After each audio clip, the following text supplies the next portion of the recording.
so badly. Mind you, it wasn't the first time she had assumed she had scored a job, only to find out she hadn't. More fool Holly.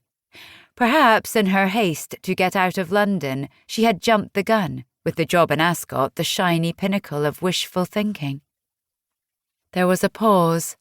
When Judith spoke again, she sounded warm but unwavering. I know it's a bit of a surprise. The position does come with a fully furnished cottage, so I can look after anything you don't want to take with you. I've got space here in an outbuilding for them. And you said you'd not worked with big animals since uni. I thought you'd appreciate the chance to do so. This was something else Holly wasn't ready for. But the job description and interview, I thought Ascot was a small animal role. Holly, love, it's a senior vet role, and a senior vet needs to know exactly what's what in every situation. A solid reference or letter of recommendation stating you're a good all-rounder will do wonders when the Ascot job comes up again. Lots of ponies round there, that sort of thing. Besides, the Eastercraig position, it's a favour to an old friend of mine from my uni days.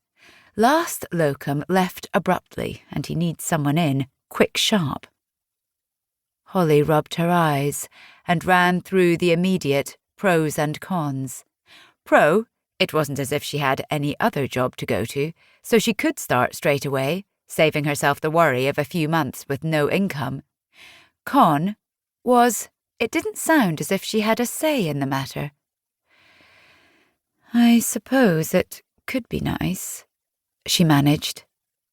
In your CV, you claim to enjoy a challenge. Damn it. Judith had used Holly's own words against her. I do, although, and it said you like the great outdoors. I love it, then you will love Eastercraig. Shall I tell Hugh you'll start in a week? Asked Judith. I guess so. Holly tried not to sound too downtrodden. A job was a job, after all. Beggars couldn't be choosers. And she'd still be leaving London. She needed to remember that. Thanks, Judith. I appreciate your help. I'm sorry for the shock, but I'm glad we've sorted this all out, Holly. I can't wait to see you back down south in a year, and I'll check in with you along the way. Wonderful to talk. Good night. Wonderful. It was not how Holly would describe their chat. How had this happened? Not that it mattered. She'd heard herself weakly agreeing to it all, the usual confidence she possessed stymied by Judith's bombshell that the Ascot job wasn't as in the bag as she had assumed. That it was very much out of the bag. Goodbye, she said, her voice a faint croak. Judith hung up, and Holly sat stock still on her bed. Closing her eyes, she processed the news. Not Ascot, Berkshire, but Eastercraig, Scotland. Not small animals, which she had been prepared for, but work on farms, for which she really hadn't. Not the sought-after job at a leading practice, but one which sounded like a post from which its prior incumbent had fled. Holly had been so sure she had everything back under control.